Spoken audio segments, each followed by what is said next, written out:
va a ser el primer año en toda la historia de la humanidad que se van a generar más líneas de código hechas por no humanos que por humanos. La resistencia viene de ese middle management layer que le cuesta más trabajo adoptar nuevas herramientas o nuevos mindsets. Si vemos a la inteligencia artificial como una amenaza, es ahí donde nos vamos a quedar atrás, porque el mundo la está adoptando por cuestiones de que tiene sentido, de que ya lo entendemos, de que cualquier persona puede ponerse en una computadora y hablar en lenguaje natural con una máquina y recibir un resultado que puede comprender.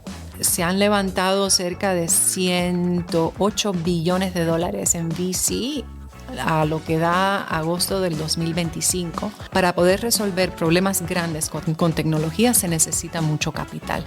Me da más miedo el humano. Creo que la calidad va a ser el diferenciador de toda compañía. Estamos en la era de la inteligencia. Entonces el aprendizaje es una de las monedas fundamentales de valor que podemos utilizar. Bienvenidos a Irrazonables Podcast. Irrazonables Podcast, el espacio para quienes están resolviendo los pinches problemas urgentes. No desde la teoría, sino desde la acción. Historias reales, decisiones valientes y una conversación que las conecta. ¡Comenzamos! Diana, bienvenida por aquí a Irrazonables Podcast. Muchas gracias por recibirme, Rulo. Un placer, verdadero placer estar acá. No, hombre, el honor es nuestro y de nuestra audiencia. Gente increíble, cosas que tienen que saber y de qué vamos a hablar hoy con Diana. Es exdirectora global en HSBC de Personas e Inteligencia Artificial, una gran estrategia de AI para el futuro. Fue VP en Silicon Valley Bank. Entonces, hoy vamos a hablar de inversiones, de startups, de inteligencia artificial y, claro que sí, cómo tomar decisiones correctas cuando las situaciones son difíciles. Diana, me encantaría que empezaras platicándonos cómo es vivir y estar, desayunar, comer y cenar en Silicon Valley Bank. Buena pregunta. Muchísimo aprendizaje. Yo entro en el 2021, en octubre, y me considero una expresión de todo lo que estaba ocurriendo en ese momento en Venture Capital, ¿no? Se estaban levantando rondas astronómicas y el banco quería crecer. Entonces, mi mandato era muy simple, ser esa persona que ayudara a que el banco se posicionase en el sureste de los Estados Unidos. Miami ya era caldo de cultivo para la innovación. En ese entonces, si mal no recuerdo, se habían creado 9 unicornios. En el 2021, Miami había traído cerca de $5 billones.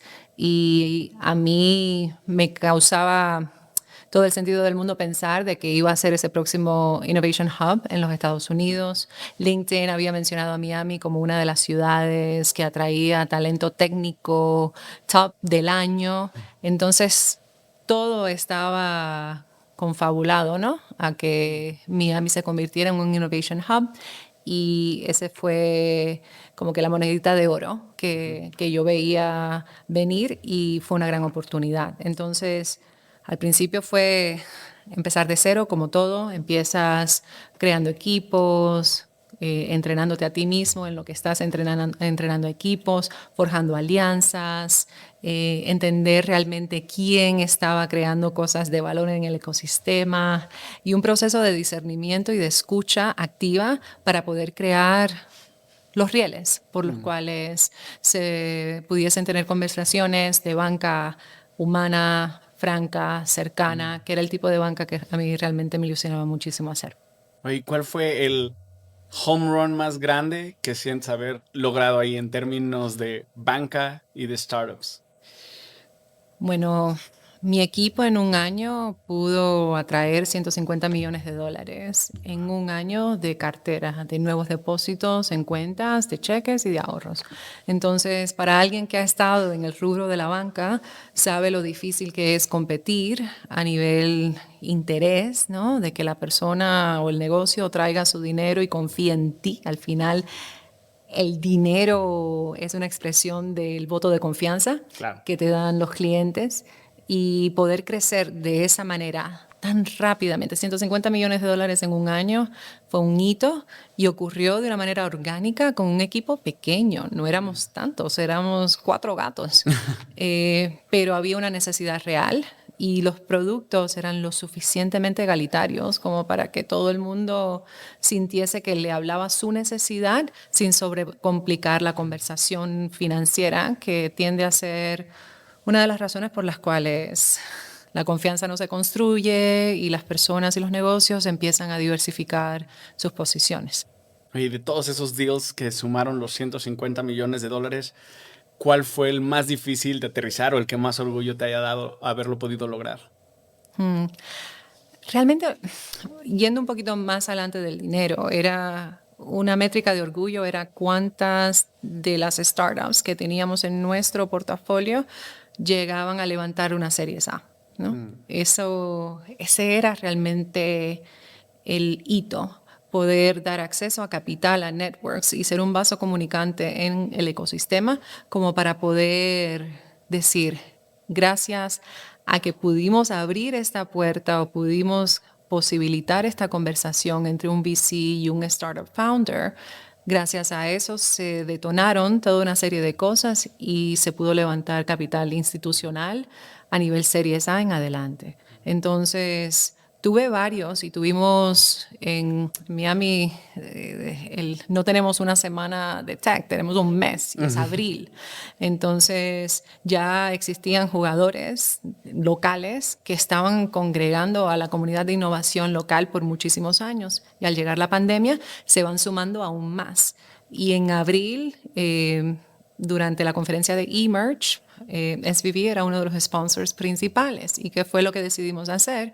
Reels, highlighting muchos de nuestros clientes que necesitaban ese tipo de visibilidad. Y eventualmente uno de esos clientes resultó ser uno de las historias de éxito de Miami más importantes. Ya han levantado, creo que ya van por una Series B y siguen creciendo, pero los conocimos desde su incepción, desde que dos co-founders decidieron emprender y le dieron un voto de confianza para abrir su primera cuenta bancaria con Silicon Valley Bank. ¿Y cuáles son los cambios más grandes que has visto? Porque el ecosistema de venture capital, la inversión, la expectativa de los inversionistas ha cambiado radicalmente. ¿Cuáles son las cosas que tú has visto que más cambios han generado en los últimos años? Después de que estalla la bomba, ¿no? De que llega el 2023, de que colapsa SVB, fue un regreso o una corrección a las bases, a los fundamentos, de que necesitas ser rentable. Y creo que ahora estando en México, siento que no fue tal vez fue un gran cambio para la dinámica en los Estados Unidos de cómo puedes tener un emprendimiento idea on a napkin y ya era fondeado. Hubo un giro hacia el fundamento de que tenías que ir no por el crecimiento explosivo, sino por la rentabilidad acelerada. Cosa que a los emprendedores latinoamericanos no les asusta, están acostumbrados, porque el acceso a capital en mercados emergentes sigue siendo deprimido en comparación con otros mercados más maduros como los Estados Unidos. Entonces, fue una corrección a lo básico, que es, tienes un producto, cobras, tus unit economics te dan, y tener una conversación sobre la rentabilidad y poniendo eso sobre la mesa por encima de todo lo demás.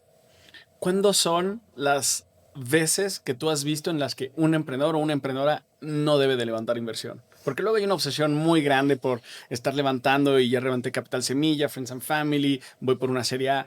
¿Cuándo son cuando tú dices de plano no deberían ustedes de considerar siquiera levantar inversión? Creo que todo depende Depende de dos cosas. Depende de la tolerancia que tiene ese emprendedor de tener stakeholders. ¿Cuál es la motivación para empezar ese negocio? ¿Quiere ser un libre agente y no responderle a nadie y no tener jefes? Aunque eventualmente siempre hay un jefe, los clientes pueden ser nuestros jefes más exigentes y demás. Pero definir qué tipo de emprendedor eres.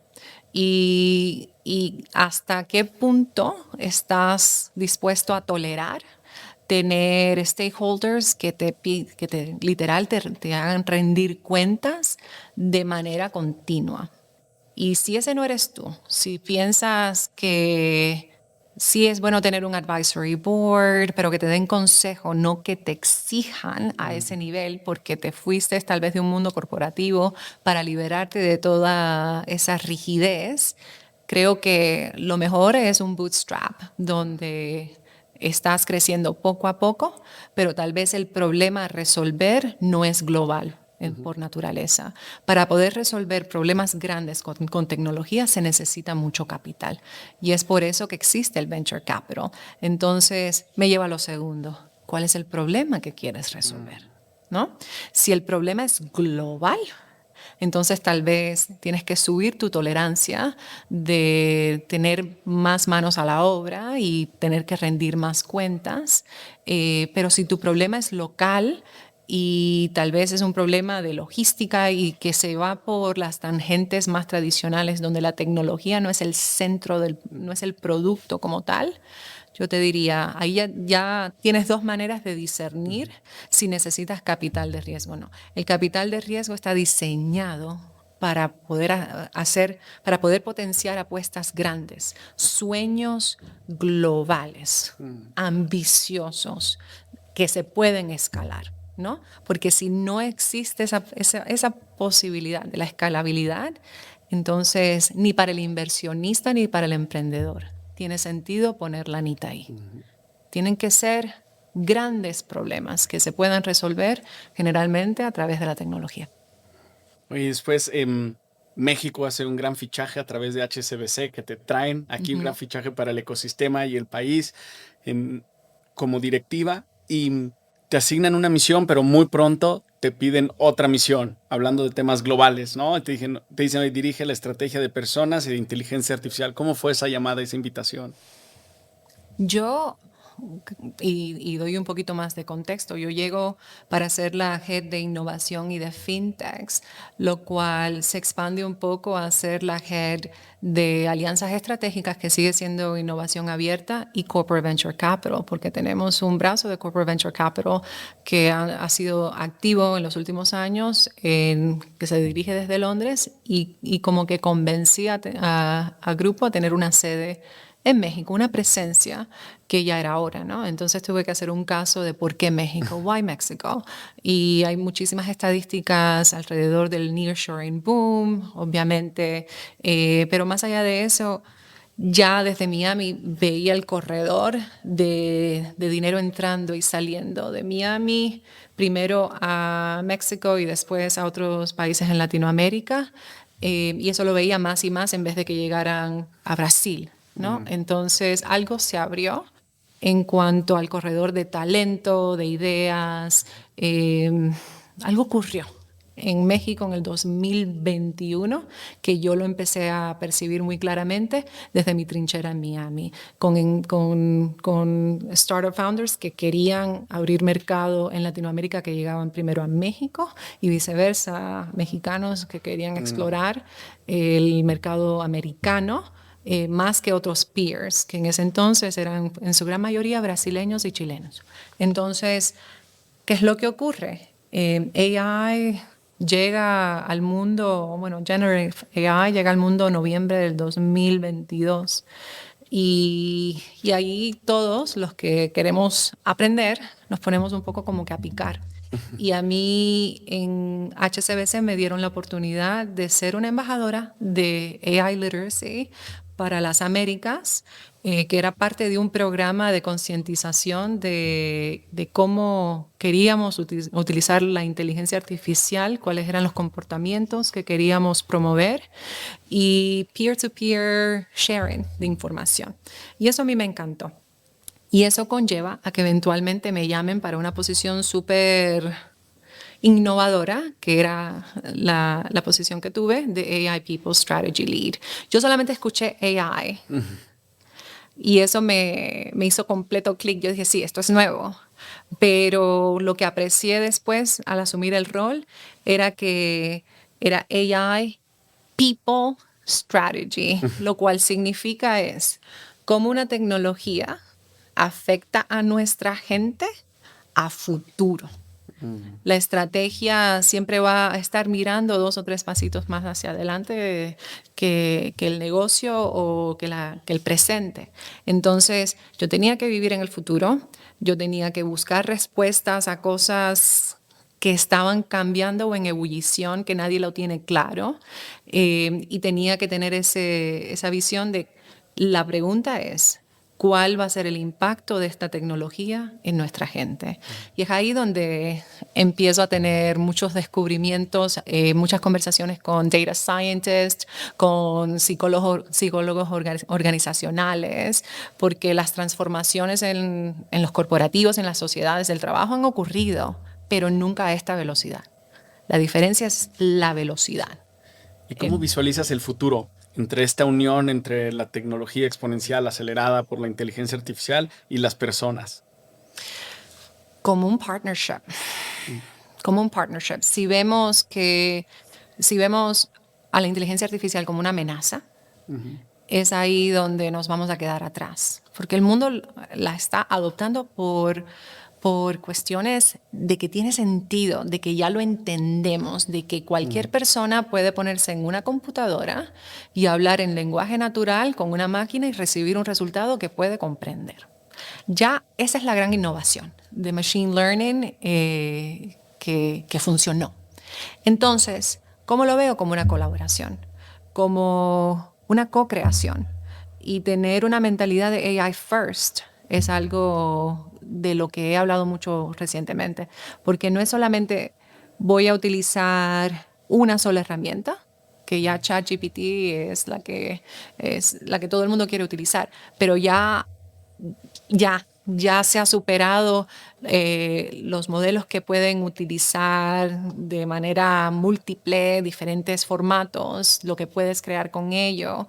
Entonces, no es limitar el pensamiento humano o hacerlo esclavo del pensamiento de una máquina, sino amplificar lo que ya sabemos y experimentar en cómo eso puede realmente seguir teniendo un impacto aún mayor. El límite nos los ponemos nosotros. Es una tecnología que va a seguir avanzando y que va a seguir haciendo el challenge, el reto de que hasta dónde podemos llegar con esto. Y es el ser humano el que va a tener que determinar, bueno, estas son las líneas rojas, estos son los parámetros, este es el cómo. Y en fin, lo veo como un acompañamiento del humano con un algoritmo, pero el humano teniendo el contexto y el algoritmo teniendo toda esta infinidad de datos que pueden crear una historia bastante coherente y amplificada.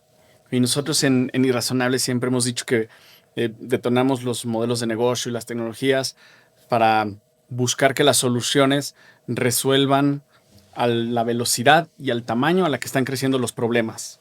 Estos PPUs, pinches problemas urgentes.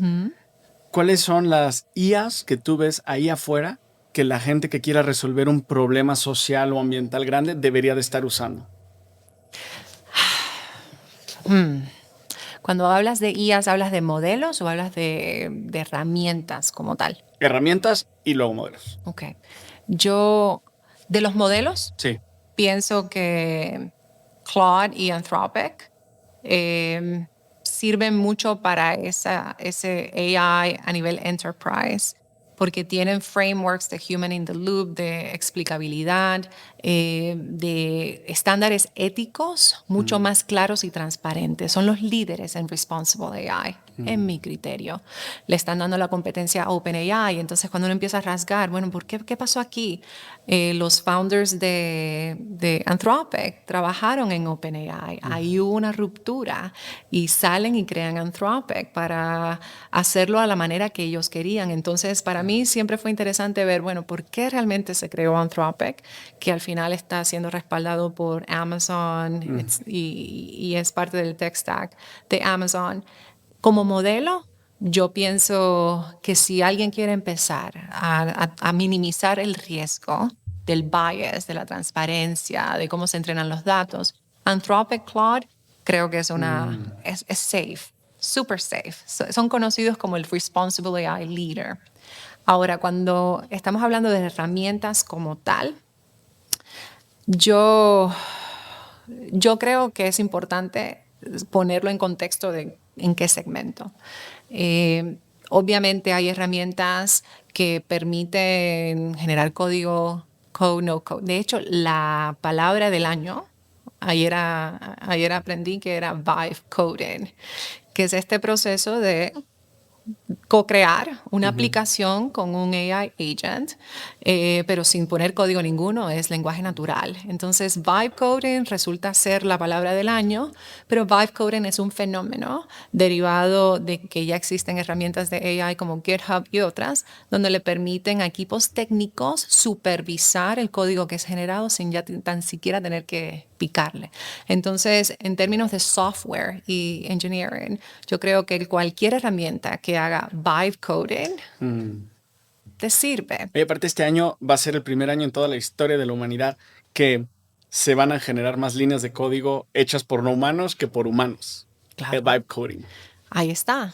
Y eso va a seguir en creciendo. Sí. Entonces, software engineering, creo que el vibe coding está reorganizando el juego de una manera súper interesante.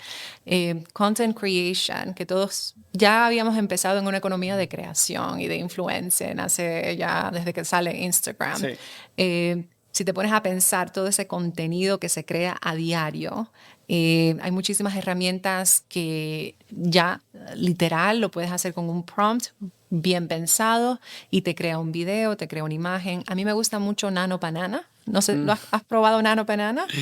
De Google, que puedes editar. A ver, si yo ahora saco Nano Banana, te tomo una foto y digo, ponle el pelo largo rosado. Por favor, no lo hagan, gente. No tomen pantallazo y no sigan sus recomendaciones. Ya lo hace y mantiene también la estructura de tu cara, que eso también es lo que ha ocurrido con ciertos apps que te tomas una foto y no eres tú. Te pareces a ti, pero no eres tú. Ya Google creó un algoritmo con un facial recognition pero tan accurate que te puedo poner un grano, te puedo poner... Tú pide por esa boca. Y Nano Banana para la creación de contenido, ya en agencias de marketing, todo lo que necesite una buena representación, Nano Banana para mí ha sido la aplicación del año. Y en términos de storytelling, que en eso nos basamos, ¿no? Cómo damos un mensaje coherente, cómo lo posicionamos y qué herramientas utilizamos. Yo sé que tu equipo ya usa Gamma, lo cual me hace muy feliz porque puedes crear una coherencia utilizando una herramienta que es el nuevo PowerPoint. Y de manera didáctica. No tienes, le picas y de repente tienes una presentación que sí requiere cierto análisis crítico, asegurarte de que la información sea veraz, pero también Gamma es otra cosa que está cambiando el juego de la generación de historias de las empresas, de las personas y todo aquel que tenga algo que decir. Pienso que puede poner ese conocimiento en un prompt semi-hecho y ver qué es lo que produce Gamma. Y aparte, Gamma se me hace impresionante porque, como dices, lo usamos mucho. Yo siempre he sido un obsesivo de la comunicación. Desde hace 11 años, literal, cuando alguien entra al equipo, tiene 2 talleres de cómo redactar correos. Wow.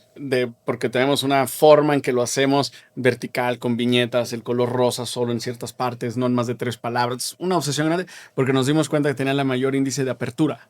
Pero este conocimiento que nosotros generamos, yo creo que durante los primeros 3 años, porque una de las cosas que nosotros vimos que queríamos crear comunidades. Entonces las comunidades que no están geográficamente en el mismo lugar, la única forma en que tú tienes de cohesionarlas es con comunicación, que quieran estar interactuando entre ellas y... Hoy en día, cualquier persona puede replicar lo que nosotros hicimos durante 3 años u 11 años y mejorarla en cuestión de segundos. Súper fácil de usar Gamma. Y para resolver problemas sociales, el storytelling es ni siquiera exacto. O sea, es algo indispensable y ahí tienen una gran herramienta para hacerlo suceder, para generar estos cambios grandes. Sí. ¿Ha habido alguna vez o alguna tecnología más bien que la hayas visto y has dicho, ok, esto ya da miedo? Todavía no. Todavía me da más miedo el humano. A ver, ¿por qué? Me da miedo el humano que no sepa cuáles son los riesgos de utilizar una herramienta y aceptar sin cuestionar, ¿no? Uno de los grandes riesgos de esta tecnología es que se sobreconfía mucho y se empieza a hablar en términos de que esto es magia o es un oráculo. No lo es. Y para saber exactamente qué es lo que estás recibiendo, tienes que saber de dónde viene. ChatGPT, que es lo que todo el mundo utiliza, está entrenado mayormente en bases de datos de Reddit. Reddit es un foro público No validado, no no certificado, son validado. opiniones. Exacto. Que si ese es el 42% de dónde vienen tus contextos y tus respuestas, yo diría, bueno, yo voy a confiar en cualquier otro contexto. Yo voy a confiar en lo que leo en Reddit.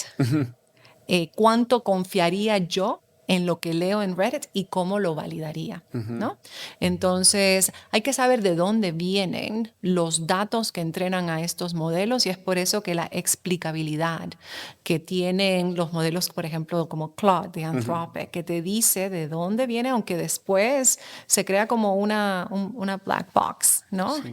Los científicos de datos organizan los datos, los estructuran, le dan instrucciones, después pasan por neural networks y lo que sale del otro lado es un poco el black box, pero se puede controlar qué entra.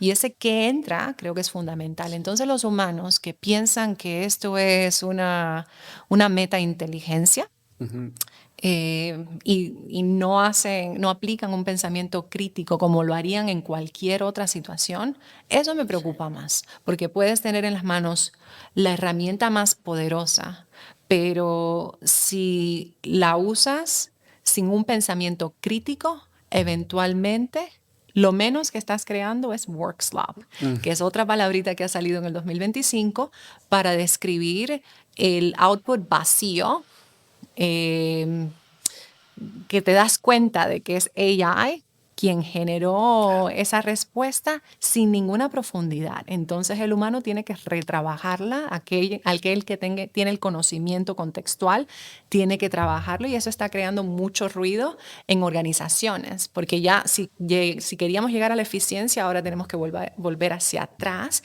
y es por eso, por la falta de pensamiento crítico a la hora de seguir avanzando con una respuesta que puede que necesite ser replanteada, porque puede que sea una alucinación también. Oye, y totalmente quisiera profundizar sobre eso, porque también llegó en un momento donde el pensamiento crítico ya estaba muy débil. Hace 10 años, cuando alguien tenía una conversación, siempre citaban en un argumento la fuente. No, yo vi en tal fuente que es tal, yo vi en tal lado. Y de repente llegaron las redes sociales, democratizaron muchas conexiones y conocimiento, pero lo que sucedió en TikTok fue radical. De repente tienes personas con cero conocimiento, cero experiencia en un tema, dando consejos. Y la gente les creía. Y ya era la fuente de información principal. No, lo vi en TikTok. Sin cuestionar quién lo dice, por qué lo dice, cuál es su contexto, dónde lo aprendió, qué experiencia tiene, ¿no? Porque un caso, muchos challenges que a mí me parecieron fascinantes que demostraban eso es gente que hacía la broma y agarraba papel aluminio, lo hacía una bolita, lo metía al microondas, el papel aluminio, 1 minuto, siguiente escena lo abrían y salía como una esfera lisa perfectamente de aluminio. La cantidad de personas que buscaron hacer eso era tonta. Y al final decían, claro, ¿cómo voy a meter el aluminio? No puedo ni siquiera meter una cuchara. Y fue porque confiaban ciegamente. Y ahora con OpenAI, por ejemplo, ChatGPT, que fue la primera que se masificó, lo podríamos decir así, y se hizo mainstream, la gente, muchos le están haciendo caso como si fueran los amos y señores de la verdad. ¿Qué deberían de estar haciendo para aplicar ese pensamiento crítico? ¿Hacen una búsqueda en ChatGPT o cualquier herramienta? ¿Después qué seguiría? Yo lo primero que haría es decirle a ese chatbot, cualquiera que sea la herramienta, es explícame el concepto de la inteligencia artificial responsable. Ya existe un framework y la gobernanza ya existe. Los científicos de datos, las personas que están construyendo estos modelos, ya lo saben. Tienen todo esto muy bien asimilado. Exacto. pero el usuario final no. Entonces, como estamos utilizando herramientas para las cuales no hay un manual, voy a picarle un poco, voy a seguir a un influencer, porque estamos en los early days, que no es negativo, al contrario, creo que la innovación, muchísima innovación va a salir de todas las lecciones que aprendamos en esta etapa, pero sí saber que hay marcos de gobernanza dentro de estos modelos, que el mismo modelo te lo va a poder decir, ¿no? Como que, ¿cuál es tu política de explicabilidad? O en términos más simples, ¿qué cosa es responsible AI, la inteligencia artificial responsable? ¿Cuáles son las mejores prácticas? Y ahí vas a tener la respuesta. No importa, eso es agnóstico a la herramienta o al modelo. Esos son principios, los fundamentos. Antes de que se cocine el pollo, ese es el adobo que se le echa, ¿no? Vamos a hacer... Gran analogía, por cierto. Gracias, tengo mis momentos de brillantes. Pero lo que tenemos es todas una serie de condiciones que tienen que ocurrir preexistentes a que estos modelos sean entrenados y eventualmente que sean lanzados al mundo. Entonces, no hay que saber escribir código, pero sí hay que saber cuáles son las bases éticas que utilizan los técnicos para dar esa herramienta y lanzarla. Creo que ese sería un buen primer paso. ¿Y qué pasó entre Anthropy y OpenAI? Ahora no me acuerdo bien del chisme, porque yo chismosa nunca he sido muy buena siendo chismosa, ojalá. Y nuestra audiencia en los comentarios, nosotros sí. Pero sí tengo entendido, hubo un momento donde Sam Altman sale del board. El board lo saca como CEO de OpenAI y después lo reascienden, ¿no? Sí. Y en ese momento salen los hermanos Amodei, que es una hermana y un hermano, y salen y forman Anthropic. No me acuerdo de más detalles y tal vez se me esté escapando. Tal vez nos lo pueden comentar para todos estar al tanto, porque algo debió de haber sucedido importante. Pero fue una reacción a cómo OpenAI estaba llevando algo con lo cual ellos no estaban de acuerdo, y los inspiró lo suficiente como para crear Anthropic. Entonces ya ha habido una bifurcación de quiénes son los líderes en el espacio, en lo que se está creando. OpenAI definitivamente fue el primero, pero ya ha creado generaciones de antagónicos que están dándole la competencia, y Anthropic es la competencia más fuerte que tiene OpenAI en estos momentos. En el ecosistema hay empresas que tal vez ya levantaron un par de rondas de inversión. Estas empresas que ya levantaron inversión y que ya han encontrado rentabilidad, ¿qué recomendaciones les das para empezar a hacer uso de la inteligencia artificial? Es que ya todas las startups son AI first.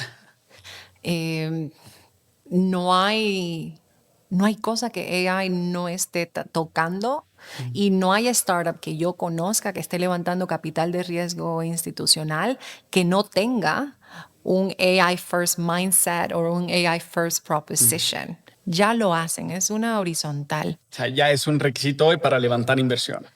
De hecho, se han levantado cerca de 108 billones de dólares en VC a lo que da agosto del 2025, que es el año que más concentración ha habido en una sola vertical en VC fundraising en toda su historia. ¿No?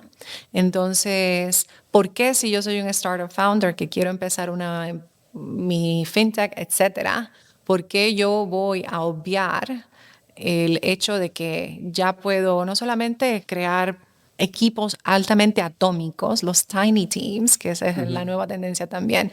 Puedo crear un equipo súper lean, 9 personas, y crear una startup de $1 billón haciendo X, solamente potenciando AI agents y automatización con AI, que eso te hace una AI first company.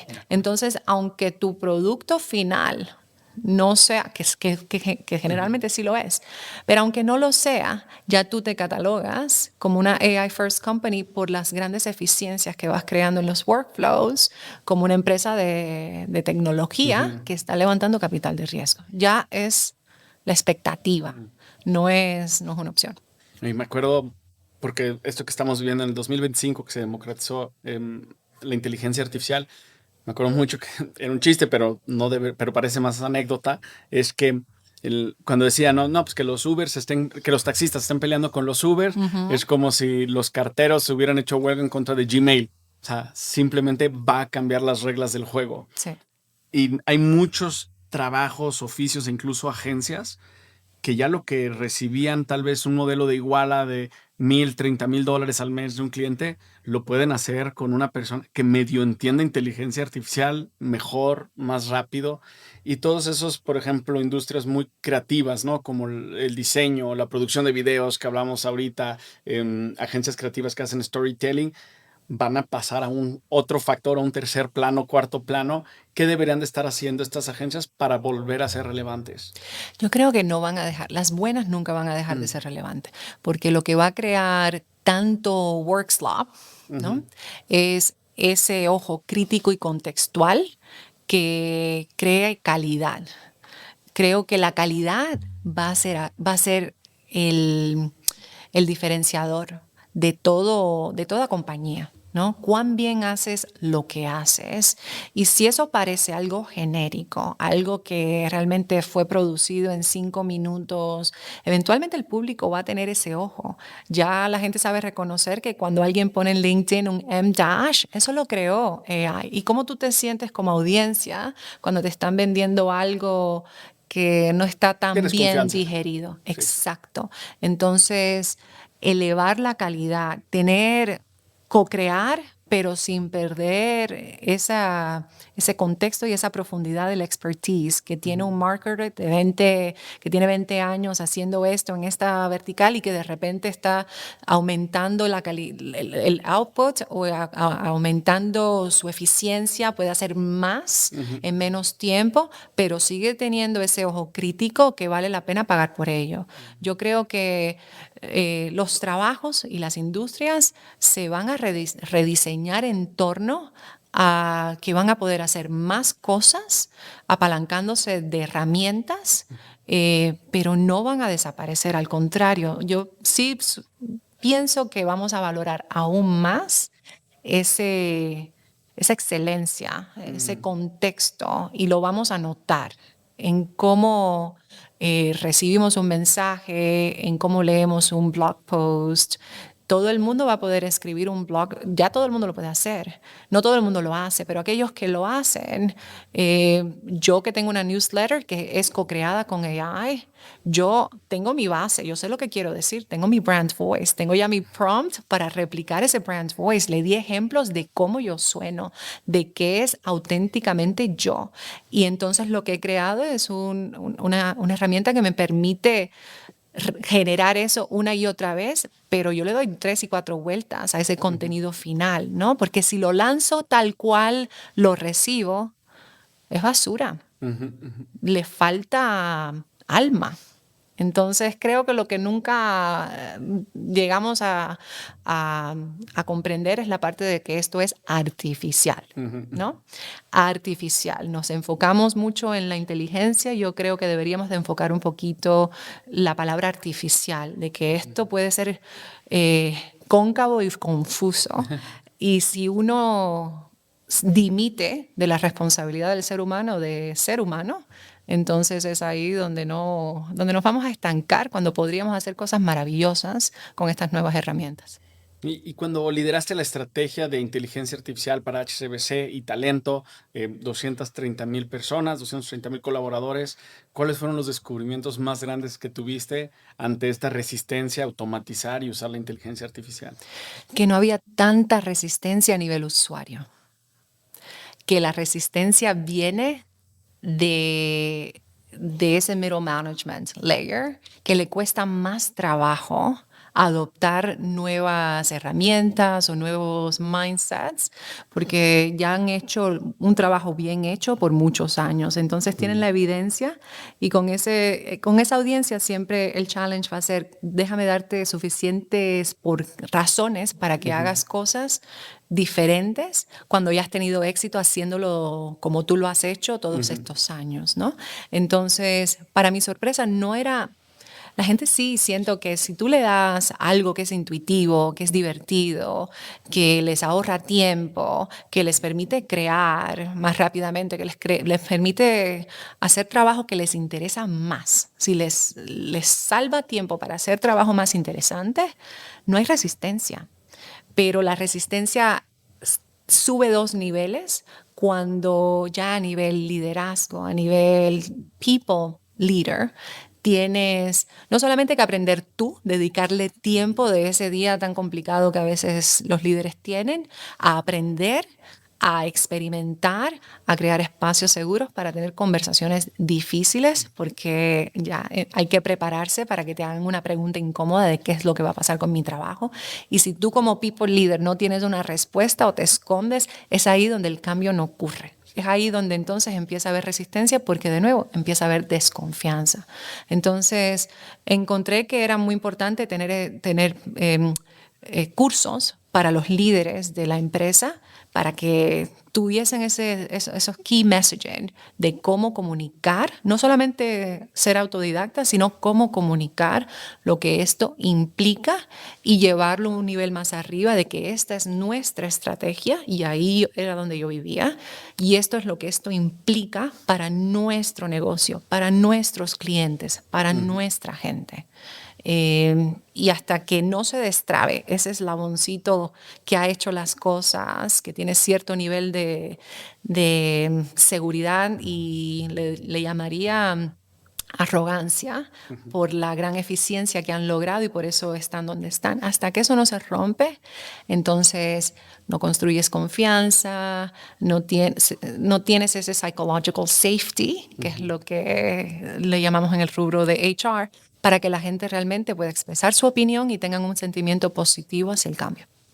Oye, y regresando a la banca, ¿cuál fue el deal, tanto en Silicon Valley Bank como en HSBC, que te haya tocado ver de cerca, que más te ha entusiasmado, cómo cambiaron la realidad o cómo transformaron? Varios. Pero creo que mi favorito siempre va a ser ese emprendedor, ese underdog, ¿no? Que nunca lo tuvo fácil. Y recuerdo en la primera conferencia de eMerge en el 2022, cuando hicimos este lanzamiento de darle visibilidad a nuestros clientes en toda la conferencia y presentarle a VCs y demás, habían 2 emprendedoras que una venía de periodismo, otra era influencer, y no las tomaban en serio. Y estaban creando un marketplace de influencers, ¿no? Como que si tú que ya tienes ciertos seguidores, necesitas tener nuevos clientes, era una relación muy informal. Entonces se les ocurrió formalizarlo y tener un marketplace revenue model. Y eventualmente fueron respaldadas, levantaron sus series A, después levantaron sus series B, y siguieron creciendo, no solamente como emprendedoras, sino como ya creo que una es mamá, se casó, y no venían, ¿no?, de las escuelas normales, comunes y corrientes que tienen ese pedigree, donde ya existe ese alum network. No venían de ahí, venían de hacer lo suyo, de tener una idea y de asumir que ellas lo podían hacer. Entonces, para mí eso fue muy inspirador. ¿Cómo se llamaba el marketplace? Se llama Inflor y terminaron siendo respaldadas por Sofía Vergara y muchos VCs que tomaron mucho interés en su modelo de negocio.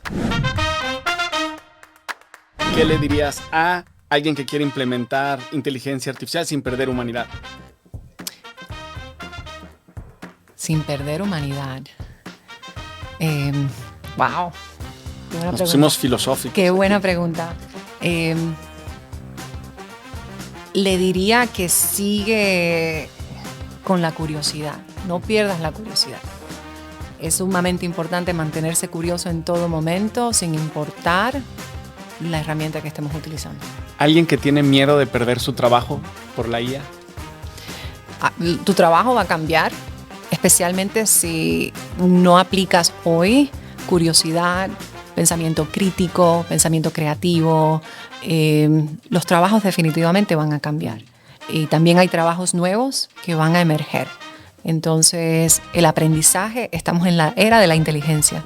Entonces, el aprendizaje es una de las monedas fundamentales de valor que podemos utilizar. A las personas en América Latina que están aprendiendo a competir, sigan dándole duro, porque ya han aprendido la resiliencia que otros mercados pueden darse el lujo de no tener o de tener que reaprender. A Diana Sánchez del 2010. Diana Sánchez del 2010. Que todo va a estar bien y que todo es circunstancial. Todo pasa. Que el fracaso no se te suba a la cabeza y que el éxito no se te suba a la cabeza. Oye, ese no solo es para Diana Sánchez, para todos. ¿Robots o humanos? Humanos. ¿Innovación o tecnología? Innovación. ¿Silicon Valley o Ciudad de México? Ciudad de México. ¿Data o intuición? Intuición. ¿Inteligencia artificial o inteligencia emocional? Emocional, 100%. ¿Reescribir el futuro o desaprender el pasado? Desaprender el pasado. ¿Aprender rápido o enseñar lento? Enseñar lento. Diana, llegamos al final. Muchísimas gracias Qué por lujo. ser parte de Razonables Podcast. Qué lujo. Muchísimas gracias a ti, Rulo. Muchas gracias.